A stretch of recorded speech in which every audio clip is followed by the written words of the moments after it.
మన దేవుడు కాపాడే దేవుడు అన్న విషయాన్ని మనం ధ్యానం చేయబోతా ఉన్నాం. 2024 సంవత్సరం అంతా కాపాడాడు, సజీవ లెక్కలు ఉంచారు. 2025 సంవత్సరంలో ప్రవేశపెట్టారు. మధ్యం గారు కుటుంబం కూడా ప్రతి నెలలో కూడా కూటమి ఏర్పాటు చేసుకుని ప్రార్థన చేసుకుంటూ ఉంటారు. మరి ఈ సంవత్సరంలో మొట్టమొదటి కూటమి మరి దేవుడు వెంకటేశ్వర గారి పక్షంగా జరిగించినటువంటి కార్యాన్ని బట్టి వారు కృతజ్ఞత చెల్లిస్తూ ఉన్నారు.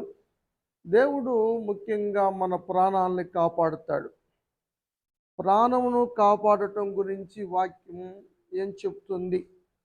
ప్రాణాన్ని కాపాడటమే కాదు, ప్రాణానికి క్షేమస్థితిని దయచేయటం ఉంది, ప్రాణాన్ని విమోచించటం ఉంది, ప్రాణాన్ని సేద తీర్చటం ఉంది, ప్రాణానికి స్వస్థత కలిగించటం ఉంది. వీటి గురించిన విషయాలు ఈరోజు మనం వాక్యంలో ధ్యానం చేద్దాం.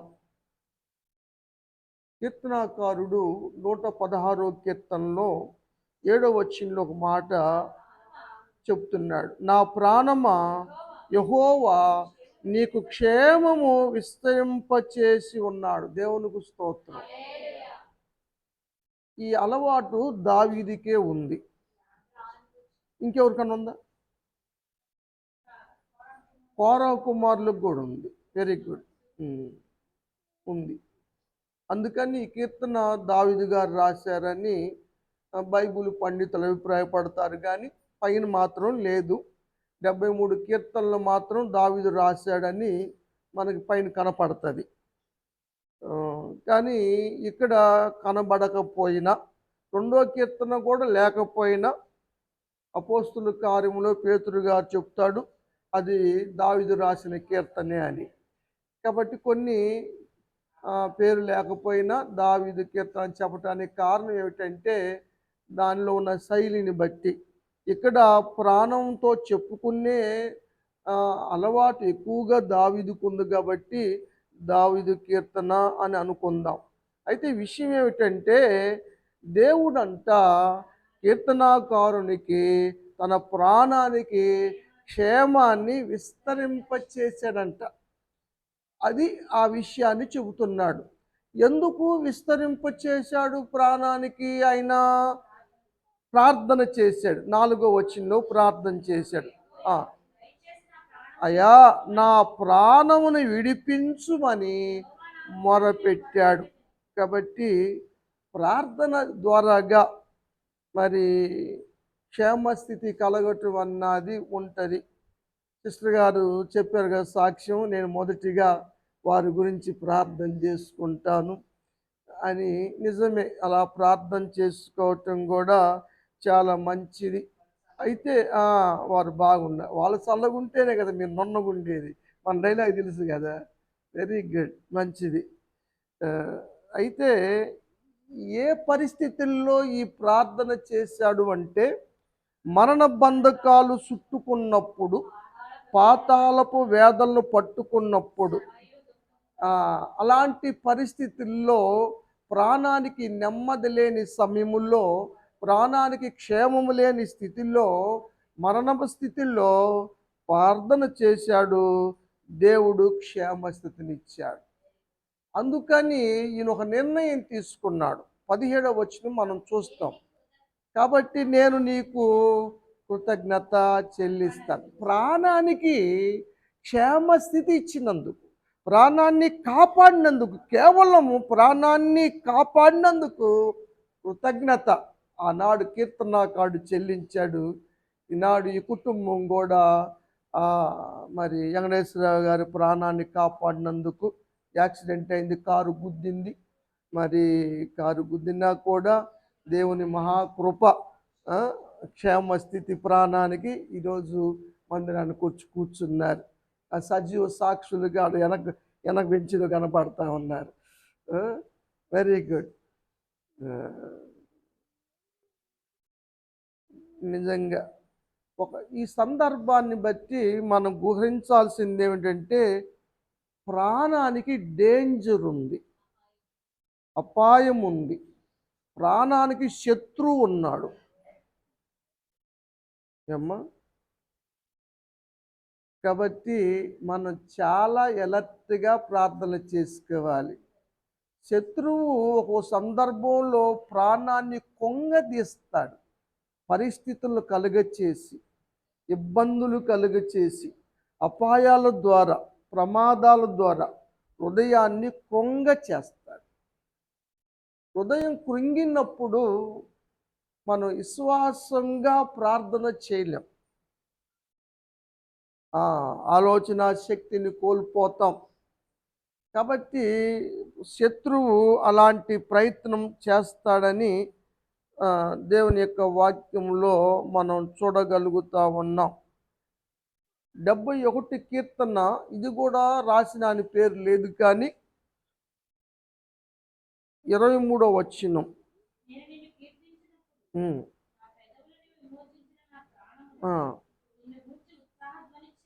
ఈ కీర్తనకారుడు ఎందుకు స్తుతిస్తున్నాడంటే, ఎందుకు ఉత్సాహధ్వని చేస్తున్నాడంటే, ప్రాణం విమోచించబడింది.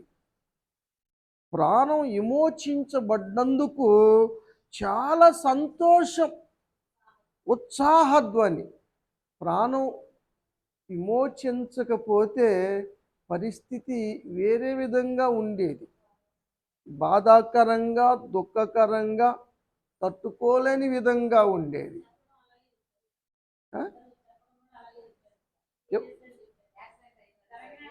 జరగంగానేనా చెప్తాను. నాకు ముందు అమ్మాయి సరిత చెప్పింది, తర్వాత అమ్మాయి పద్మ చెప్పింది వచ్చి ఇటు జరిగిందంటే. నేను ఎప్పటికీ ఫోన్ చేశాను, జేమ్ గారు మాట్లాడారు. మేము హాస్పిటల్కి వెళ్ళాక ఇంటికి వచ్చేసారు. వాస్తవంగా నేను దేవుని ముగ్గురు వెళ్ళాం హాస్పిటల్కి. అవును, దేవుని కృప. ఇది 4వసారి సాక్షి విన్నాం. 4 సార్లు యాక్సిడెంట్లు, అపాయములు, దేవుడు విమోచించటం కదా.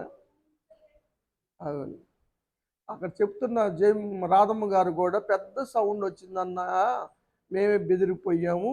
తీరా చూసేళ్ళకి ఎవరు అని అందరూ చుట్టూ గుమ్మారు, డివైడర్ మీద పడ్డారు, కారు గుద్దటం వల్ల వాళ్ళే కారు వాళ్ళు తీసుకెళ్లారు అన్నయ్య అని చెప్పింది నాకు ఫోన్ చేస్తే. కారు అద్దాలు కూడా పగిలిపోయి, 2 భార్య భర్తలే ఉన్నారు దానిలో అని అమ్మాయి చెప్పింది. మేము వెళ్ళాము. నిజంగా దేవుని కృప. ప్రాణము విమోచించబడటం అన్నది చాలా గొప్ప విషయం. కానీ కొంతమందికి వింతగా కూడా అనిపిస్తుంది. 7వ వచనంలో చెప్తాడు అతను, వింత అనిపిస్తుంది. వీళ్ళు ప్రార్థనలకు వెళ్తారు రోజు, వీళ్ళకి జరుగుతుంది, యాక్సిడెంట్లు అవుతుంది, వింతగా చెప్పుకునే వాళ్ళు కూడా ఉంటారు. వింతగా మనం అన్యులకి వింతే, వాళ్ళకి ఏం జరిగినా బొసు పోయినా వాళ్ళకి ఇబ్బంది ఉండదు. అది అవును, అదొక వింత చెప్పుకోవటం, ప్రచారం.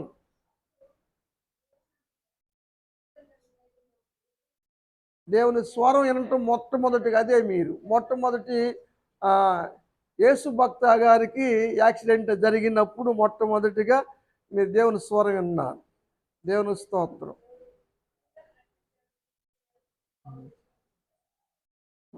వెరీ గుడ్, మంచిది. నిజంగా దేవుని కృప చాలా సమయములో మనకి వెన్నంటి ఉంటుంది. ఈ కీర్తనకారుడు ఈ దగ్గరలో అన్ని ఆశాపు కీర్తనలు. 73వ కీర్తన కూడా ఆశాపు కీర్తనే. దీని మీద రాయబడలేదు కానీ అందుకని మనం ఆశాపు అని అనటానికి అవకాశం లేదు. అయితే ఇతను ఏం ప్రార్థన చేస్తాడంటే, అయ్యా నాకు వృద్ధాప్యం వచ్చింది, నేను ముసలోడిని అయ్యా. ముసలోడు వచ్చిందా కుర్రోడు పనులు చేసేటట్టుగా. మరి తప్పని పరిస్థితులు చేస్తున్నారంటే అది వేరే విషయం. నేను ముసలోడిని అయ్యాను, పడుసోడు ఉన్నప్పుడు ఉన్నంత హుషారు ఇప్పుడు ఉంటుందా, అందుకే నా బలము క్షీణించింది, నాకేం ప్రాణానికేమో శత్రువు పొంచి ఉన్నాడు, కాబట్టి ప్రాణం ఈ ముసలితనములో శక్తి కోల్పోయిన సమయంలో శత్రువుకి ఇంకా ఎక్కువ అవకాశం, బలహీనపడి ఉన్నాడు కాబట్టి అందుకని అయ్యా అలాంటి సమయంలో నన్ను విడిచిపెట్టొద్దయ్యా. దేవుడు విడిచిపెట్టేస్తే ఏముంది, ఈరోజు కృతజ్ఞత కూడా ఉండేది కాదు. దేవుడు విడిచిపెడితే ఏముందిరా. సరే, యవ్వనం విధానం వేరు, కానీ వృద్ధాప్యం వచ్చినప్పుడు, వయసు పైబడ్డప్పుడు, బలం తగ్గినప్పుడు జాగ్రత్త మనం ఉండాల్సిన బాధ్యత మనకు ఉంది కదా. అన్నీ దేవుని మీద నెట్టలేం, కానీ ఏమ్మా మనం ప్రయత్నాలు మనం చేసుకోవాలి, మన జాగ్రత్త మనం చూసుకోవాలి అన్న సత్యాన్ని మీరు గమనించాలని నేను ఈ మాటలు నేను చెప్తున్నాను. 9వ వచనం చదివారు కదా. 10 కూడా అయిపోయిందా? ప్రాణానికి పొంచి ఉంటాడు ఎప్పుడు సాతాను. ప్రాణం తీసుకెళ్ళటానికి సాతానుడు ఎప్పుడు పొంచి ఉంటాడు, తన రాజ్యంలో స్ట్రెంగ్త్ పెంచుకుంటానికి. వాడు రాజ్యం పెంచుకోవాలి వాడు, అందుకని వాడు పొంచి ఉంటాడు. అందుకనే వాడికి భక్తులు ఏం టైటిల్ ఇచ్చారంటే సింహం టైటిల్ ఇచ్చారు.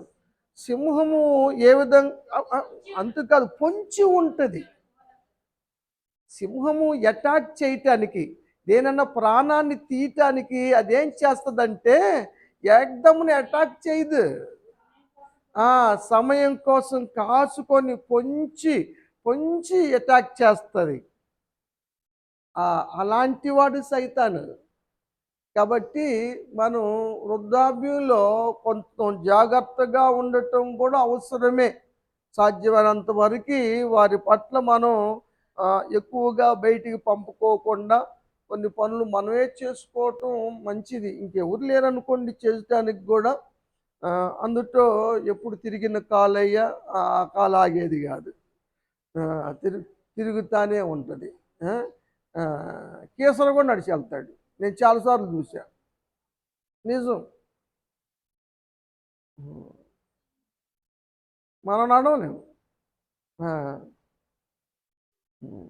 వెంకటేశ్వరరావు గారు మళ్ళీ బరువు పట్టుకొని కేసర నడిచి వెళ్ళటం నేను చాలాసార్లు చూసా. ఓపిక మంతుడు ఏదైనా కూడా. కానీ మరి చెబుతారు కదా, సమయం ఎప్పుడు మంది కాదు, అశుభకాలాలు ఉంటాయి. ప్రసంగి అంటాడు కదా, అశుభకాలములో చదువమ్మ.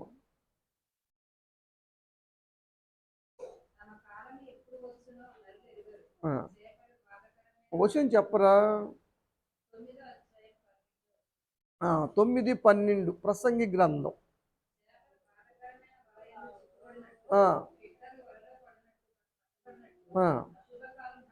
ఏం కాలం అది? అశుభకాలం. ఆ టైంలో అనుకోకుండా జరుగుతాయి. చేపలు బాగానే ఆడుతూ ఉంటాయి, ఇలా పొలబడుద్ది. అట్లానే ఆ గడియల్లో మానవుణ్ణి చిక్కించుకుంటాడు సాతానుడు. అందుకని మనం ఎలర్ట్గా ఉండటం మంచిది అని వాక్యంలో మనం చూస్తాం.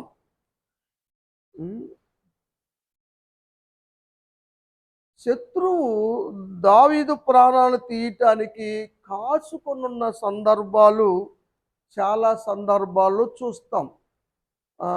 సాతానుకు సాదృశ్యంగా ఉన్నటువంటి సౌలు దావీదు మీద ఎన్నిసార్లు పొంచి పొంచి ప్రాణము తీయ చూశాడో వాక్యంలో చూస్తాం. అడుగు దూరంలో కూడా ప్రాణం కాపాడబడ్డట్టుగా చూస్తాం కదా. 57 కీర్తన దావీదు గారు రాసింది కీర్తన 6వ వచనంలో చూద్దాం. నా అడుగులు చిక్కించుకుంటానికి నా ప్రాణము కుంగిపోయింది. ఎదురు మరి అంతే కదా. ఏమ్మా కాబట్టి గుంట తవ్విన సౌలే గుంటలో పడ్డాడు, కానీ దావీదు ప్రాణము తప్పించబడింది కదా. 8వ వచనం కూడా చూద్దాం. ఆ, ఆ, ఆ. ప్రాణం తప్పించబడింది కాబట్టి దావీదంటాడు, ప్రాణంతో చెప్తాడు, ప్రాణమా ఏదో పడుకున్నా తెల్లారుతున్నా కూడా నిద్రపోతున్నావేంది, పాలు తీసుకెళ్ళమని కాదు, శుతించమని. ప్రాణానికి లేపుతుంది. ఎందుకంటే కృతజ్ఞత చెల్లించు. ఈరోజు నిన్ను సజీవ లెక్కలో ఉన్నావంటే దేవుడు తప్పించబట్టే. పడుకుంటే ఎట్టగ నువ్వు లే, సితారవా ఇద్దుకొని సితారా మేల్కో బల చెప్తాడు కదా. అందుటూ కవి కదా, కవి హృదయం కదా. అందుకని సితారతో కూడా మాట్లాడుతున్నాడు, ప్రాణంతో మాట్లాడుకుంటున్నాడు. కవులు దేంతోనైనా మాట్లాడతారు, దేన్నైనా పలికిస్తారు. కాదేది కవితకు అనర్హం అంటాడు కవి కదా. కాబట్టి కవితలు భలే రాస్తాడు. 10వ వచనం చదవరా. జనములలో నేను కృతజ్ఞత చెల్లిస్తాను, ఎందుకంటే కీర్తిస్తాను, నా ప్రాణాన్ని కాపాడాం. దేవునికి స్తోత్రం. వెంకటేశ్వర గారు ప్రాణం కాపాడబడ్డందుకు మరి సంఘములు జనముల మధ్య వారు కృతజ్ఞత చెల్లిస్తూ ఉన్నారు. అందుకని దావీదు అంటాడు, దేవుడే నా కాపరి, నా ప్రాణమునకు సేద తీర్చుచున్నాడు అన్నాడు కదా. 23వ అధ్యాయం 3వ వచనం కీర్తన గ్రంథం. నా ప్రాణమునకు సేద తీర్చుచున్నాడు. నిజంగా ప్రాణములో ఎంత బాధ ఉంటుందో ఆదరించటం వేరు, సేద తీర్చటం వేరు. ఏమ్మా, తెప్పరిల్లా చేయటం వేరు. ప్రాణం తెప్పరిల్లా చేశాడు అంటాడు కదా. యేసేపుని చూడంగానే యాకోబు ప్రాణం తెప్పరిల్లిందంట. అక్కడ రాస్తాడు ఆది కాండంలో. అంటే ప్రాణం తెప్పరిల్లే సందర్భాలు కూడా ఉంటాయి కదా. ఇప్పుడు జేమ్ గారు ప్రాణం తెప్పరిల్లింది ముందు దెబ్బతిన్నట్టుంచి. నిజంగా ఎన్ని హృదయాలు తెప్పరిల్లినాయో. ఒక హృదయానికి ఎన్ని హృదయాలు యాడ్ చేయబడి ఉంటాయి కదా. ఆ సత్యాన్ని మనం మర్చిపోకూడదు. అందుకనే జోఫర్తో ఏబు గారు అంటాడు, ప్రాణాత్మలు యెహోవా స్వాధీనములో ఉన్నాయి. ఏమ్మా చూస్తారా, ఏబు గ్రంథం 12వ అధ్యాయం 10వ వచనం జోఫరుతో ప్రత్యుత్తరం చెబుతూ అంటాడు, జీవరాశుల ప్రాణాలు, మనుషులందరి ఆత్మలు దేవుని వశములో ఉన్నాయి. దేవుని వశములో ఉన్న సాతానుగాడు పొంచి పొంచి చూస్తూ ఉంటాడు. మీ అందరికీ తెలిసి సందర్భం వచ్చింది కాబట్టి ఏబు గ్రంథంలో ఉన్నాం కాబట్టి ఒక మాట చెప్తా. ఏబు ప్రాణాన్ని తీయాలని సాతాను ఎంతగానో ప్రయత్నం చేశాడు. దేవుడు ఏబు కుటుంబాన్ని కంచేశాడని, ఆ కంచి తీయించాలని ఎంతగానో నెపము నేరం మాట్లాడాడు.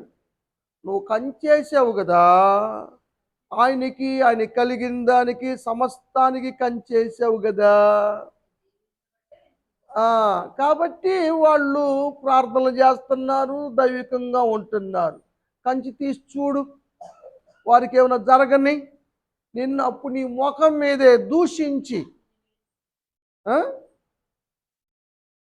విడిచిపెట్టకపోతే నన్ను అడుగు అన్నట్లుగా అపవాది అన్నాడు. సవాల్ చేశాడు. ఒక విధంగా దేవుడు అవకాశం ఇచ్చాడు. దేవుడు సాతానుకు ఎందుకు అవకాశం ఇస్తాడో ఏబు గ్రంథంలో చాలా ఉన్నాయి. చాలామందికి అడుగుతూ ఉంటారు, ఏబు నిజమే యథార్థవంతుడే, భక్తిపరుడే, భయభక్తులు కలిగిన వాడే, సచిన్ దాకా కూడా యథార్థత వదలని వాడే, నోటి ద్వారా కూడా పాపం చేయని వాడే. కానీ ఏబులో కూడా కొన్ని ఉన్నాయి, తెలుసుకోవాల్సినవి, నేర్చుకోవాలని పరీక్షించటానికి అవకాశం ఇచ్చి ఉండొచ్చు. ఒకటి, బుద్ధికి మించిన మాటలు మాట్లాడటం అన్నది ఏబు చేసినటువంటి అపరాధంలో ఒకటి. ఏమీ తెలియక తెలిసి మాట్లాడితే అది వేరే విషయం. తెలియకోకుండా మాట్లాడటం అన్నది దేవుడు మెచ్చే విషయం కాదు. దేవుడు ఏదైనా సమస్త క్రియలు చేయగలడని దేవుడు ఉద్దేశించింది ఏది నిష్ఫలం కాదన్న సత్యము ఏమి తెలుసుకోలేదు. ఎప్పుడు దాకా? శ్రమ కలిగిందాకా. సరే, ఉదాహరణ హోసిన చదువుదాం. 42వ అధ్యాయం ఏబు గ్రంథం 2వ వచనం.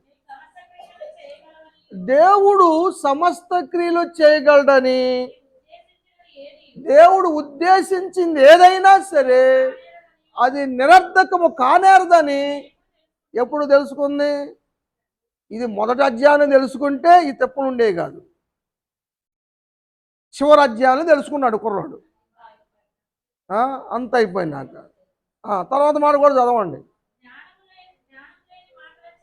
నేను నిజంగా జ్ఞానం లేకుండా మాట్లాడా, ఆలోచన నిరర్ధకమైన మాటలు మాట్లాడా, వివేచన లేని వాడినై ఏమి తెలియదు నాకు అసలు వాస్తవంగా. కానీ నేను మాట్లాడిన మాటలు మామూలు మాటలు కాదు, బుద్ధికి మించి మాట్లాడాను నేను అని పశ్చాత్తాపడిన తర్వాత క్షేమస్థితి ఇచ్చాడు దేవుడు. ఉన్నాయి. దేవుని మీద ఏ నేరము ఉండదు. దేవుడు అన్యాయస్తుడు కాదు. దేవుడు కీడి విషయమై శోధించ నేరడు. ఆ సత్యాలు మీకు అందరూ తెలుసు, మరలా చెప్పే అవకాశం లేదు. మీకు ఊరక ఇంటి చెప్పాను ఎందుకు శోధనలు వస్తున్నాయి. శోధించబడినా కూడా దేవుడు అపవాదికి చెప్పిన మాట 2వ అధ్యాయం 6వ వచనం.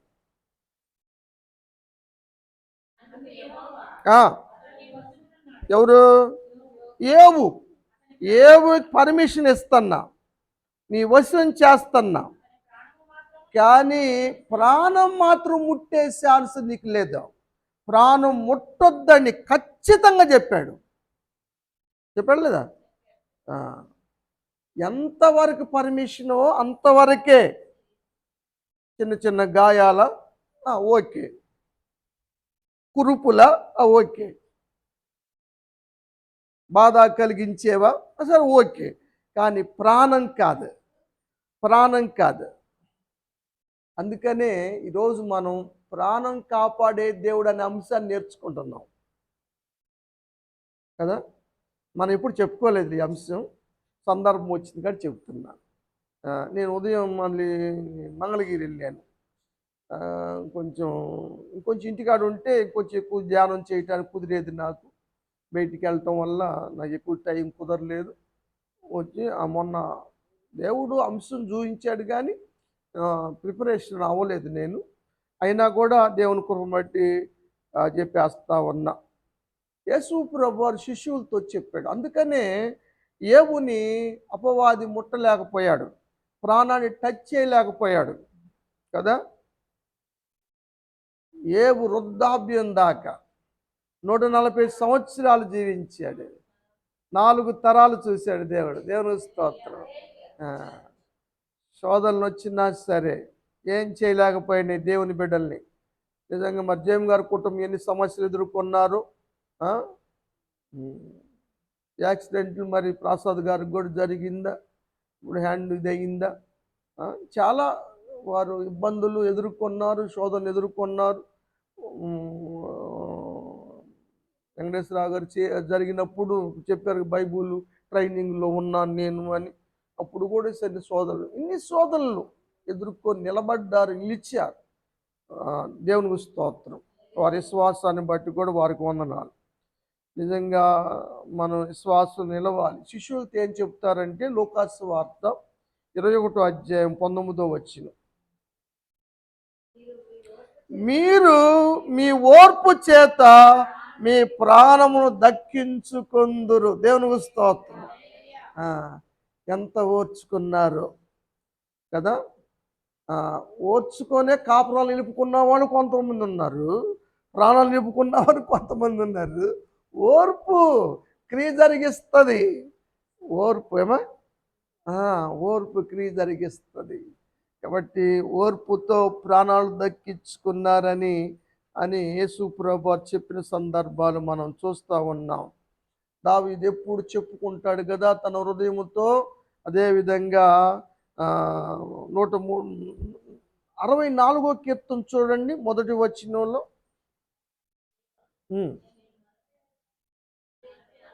64 కీర్తన మొదటి వచనం. ఆ, ఉమ్, ఆ. ప్రాణం కాపాడమని ప్రార్థన చేస్తున్నాడు. శత్రువు దుష్టంతా ప్రాణం మీద ఉండదు ఎక్కువ శాతం. ఆ ప్రార్థన నేర్చుకోండి, చెయ్యండి, మంచిది. ప్రాణం దక్కించుకుందాం. ప్రాణాలు పోగొట్టుకోవద్దు.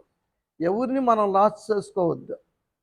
ఈ సంవత్సరం ఎంత భయంకరంగా ఉన్నా సరే ఎవరిని పోగొట్టుకోవద్దు. మనం ఎంత బలంగా ప్రార్థన చేస్తే అంతగా మనం కాపాడుకోగలుగుతాం కదా. ప్రార్థనలు కొన్ని నేర్చుకోండి, కొత్త అంశాలు చేర్చుకోండి. నేను వీలైతే చెప్తాను ప్రార్థనలు ఎలా ప్రార్థనలు చేయాలి, కొన్ని విషయాలు. నేను అన్నీ నేర్పేస్తానమ్మా, నేనేం దాచుకున్నాము వీళ్ళు నేర్చుకొని మళ్ళీ పక్కన ఇంకో మందిరం కడతారన్న ఉద్దేశం నాకు లేదు. ఎందుకంటే యేసయ్య చెప్పిన ఆజ్ఞ ఏమిటంటే విశ్వాసులుగా జైనరాల్లా శిష్యులుగా చేయమన్నారు కదా. శిష్యులుగా చేశాను నేను. 22 మంది పాస్టర్లు చేశాను నేను. 22 మంది పాస్టర్లు పరిచయం చేస్తున్నారు నా దగ్గర. పరిచయం చేసిన ఆయన ఇప్పుడు బిషప్ అయ్యాడు.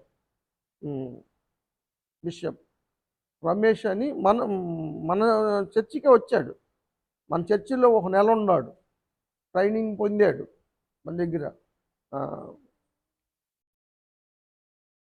ఇప్పుడు కొత్త గూడెంలో చేస్తున్నాడు బిషప్గా. సరే, మీరందరూ నేర్చుకోవటం చాలా మంచిది. దేవుడు చేసిన ఉపకారాలు మర్చిపోయినటువంటి దావీదు దేవుని స్తుతించటానికి ఇష్టపడేవాడు. 103వ కీర్తన 4వ వచనం చదువుదాం. సమాధిలో నుండి నీ ప్రాణమును విమోచించుచున్నాడని చెప్పింది ఎవరితో? తన ప్రాణంతో చెప్తున్నాడు. తన ప్రాణంతో చెప్తున్నాడు, ప్రాణమా నువ్వు సమాధిలో ఉండాల్సిన దానివి, కానీ దేవుడు విమోచించాడు. తెలుసా నీకు? దేవునికి స్తోత్రం. ప్రాణంతో చెప్తున్నాడు దావీదు.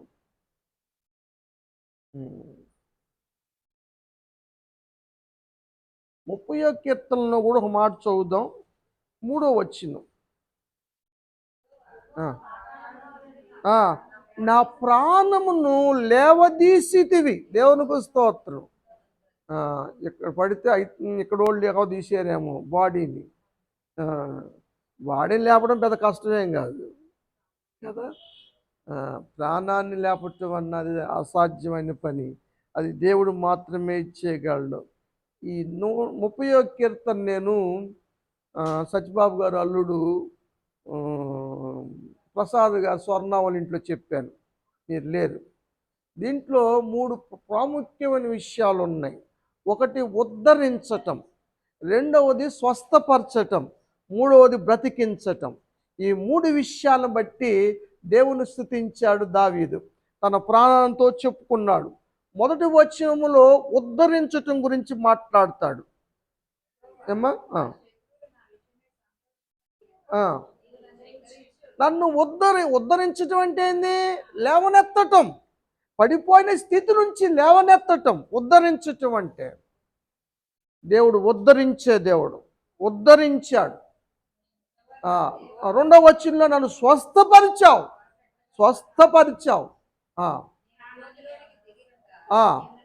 బ్రతికించావు. దేవునికి స్తోత్రం. 3 చాలా గొప్ప పదాలు వాడాడు ఇక్కడ దావీదు. దేవునికి స్తోత్రం కదా. 3 కార్యాలు ఇక్కడ జరిగినాయి. దేవునికి స్తోత్రం. నిజంగా గొప్ప విషయం. ఇంకో మాట కూడా చూద్దాం, 12వ వచనం.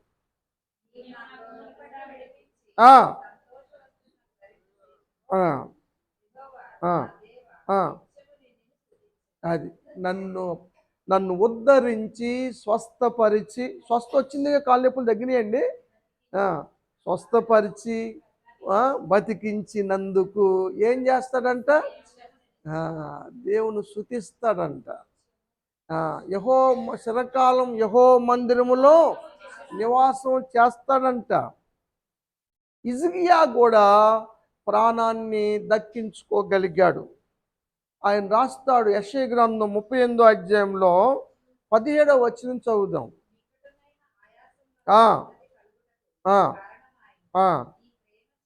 నీ ప్రేమ చేత నా ప్రాణమును నాశనమైన గోతులోకి పోకుండా విడిపించావు. దేనికి స్తోత్రం. ఇది దేవుని ప్రేమ, మన భక్తి కాదు, మన జీవితం కాదు, మన గొప్పతనం కాదు. దేవుని ప్రేమ చేత మన ప్రాణం కాపాడబడతా ఉంది. నేను ఈరోజు సజీవ లెక్కలో ఉన్నాను. 19. కాబట్టి నేను నిన్ను స్తుతిస్తా, నిన్ను స్తుతిస్తా. లాస్ట్ వచనం.